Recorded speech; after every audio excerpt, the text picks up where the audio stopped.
from her development. And this is a really common idea in these structures, to take f3 and then play. She's going to play queen b6 with tempo next, and then like use the d4 square in the diagonals.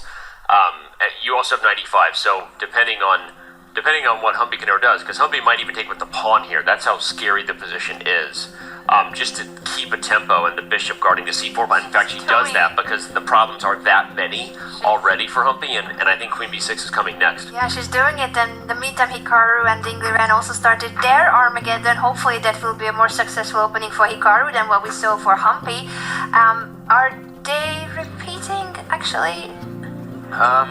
No, they had a Nimzo in this one. Oh yeah, of course. Line. Yeah, and they cannot transpose anymore. Yes, obviously. Now Hikaru going for a bit of a Title Tuesday special. Oh, look at that. It is a true Title Tuesday special. Double fee and kettles, double the fun. He did say it's not Title Tuesday, but he's still going for it. Wow, provocative play, I should mention, from Hikaru Nakamura. He's asking Ding to keep pushing in the center on that left board. There we go, Ding. He actually commits to a similar pawn structure that he had against Magnus Carlsen earlier in the event, but not with success in that game. Hikaru, yeah, this is a blitz special. Yeah, Hikaru knows these lines. It doesn't mean they're great. You see the eval bar has already given Black an edge, and for good reason. Black has a space advantage in the center with the pawn to d4, and here comes knight c6. You can have e5 in these positions. It's a Benoni, reverse Benoni, and as Magnus said, even if white gets a good position, it's still a Benoni. Which, if you didn't get the memo earlier, it means son of sorrow, and it rhymes with baloney. Benoni is just bad. Son of sorrow, baloney. No, really, it is a position, though, that Hikaru plays a lot. So despite the fact that Ding Liren is comfortable, Hikaru has been here before. Yeah, you can tell 9.5 minutes against just over 5.5 minutes. Hikaru's time advantage growing by the move. Anna, sometimes dubious chess, in practical terms, can be the best chess. Yeah, and who would know it better if not Hikaru? He was referring the other day to his Armageddon game as if it was some kind of a hustler in a park. Not that he did it intentionally, but it was a funny comment that even that happens in over-the-board top-level chess sometimes. You become kind of a hustler, especially in the time pressure.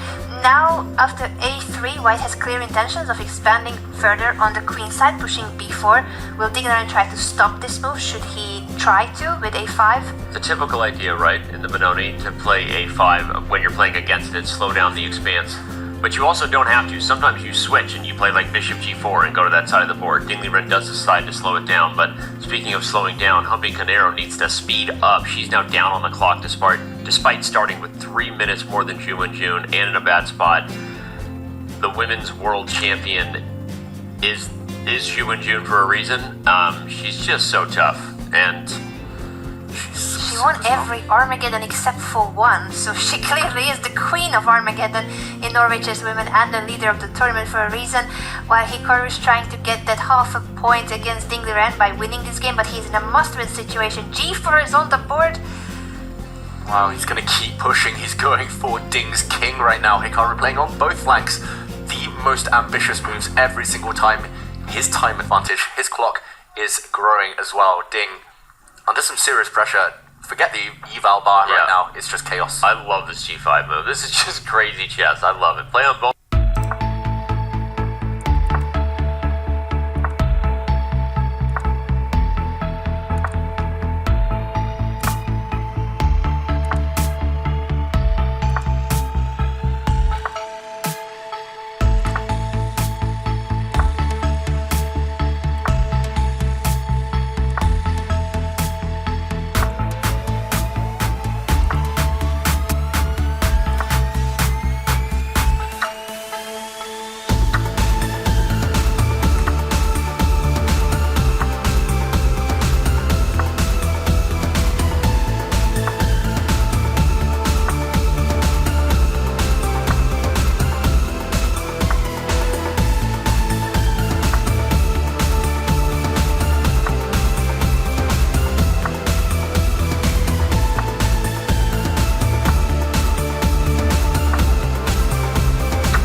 queen for the knight. King takes back, and even promotion to knight is Mate. checkmate. OMG. All right, well, Hikaru may or may not have seen that, but he stopped it anyway. Oh, sorry, I was very quickly going to show it. Yeah, Rook queen. takes d4. Yeah, rook on d4. Just gotta show it. This is too beautiful not to show it. It's amazing. Checkmate with under promotion. That would have been wild, but Hikaru doesn't allow it. Absolutely crazy stuff, because Ding Liren is on path to maybe getting a victory here that not a lot of people saw coming, although we did talk about at the top of the show, risk versus reward, that this could be a trap game because you have all these expectations on Hikaru given how well he's played and how, frankly, how much Ding Liren's been struggling. But in the end, Ding Liren seems to be finding himself, Hikaru, trying to create swindles here before it's too late. Yeah, form is temporary, class is permanent though. Ding now defending everything. Look at the black queen, black bishop, black pawns. They're all so perfectly coordinated. Hikaru though, he keeps finding play a role here. We said he needed a miracle. He's doing everything possible physically to make it happen here, Hikaru. But Ding keeps control. He's covered everything, defended every single weak spot in the black camp. He just needs to keep playing very fast because he's down to his final 55 seconds. There's an increment already, but it's only a 1 second increment. Now, what to do? Trades does not help. If Hikaru can just keep this alive until the time scramble becomes mutual, that's probably his best chance, knowing how fast he is and how much more he tends to be in those spots, online or offline, than Ding Liren. But Ding would like to put this away without getting himself too down on the clock. Here comes a second pawn to the second rank. OMG. What a move. Hikaru cannot prevent losing material. He takes on e2 and allows d1 queen. Wow. What in the world is going on here? Hikaru bluffing here. I think we'll see a resignation. And he does. Wow. He does. I didn't know what the tactics were, despite what the eval bar said. I had faith that Hikaru was going for some sort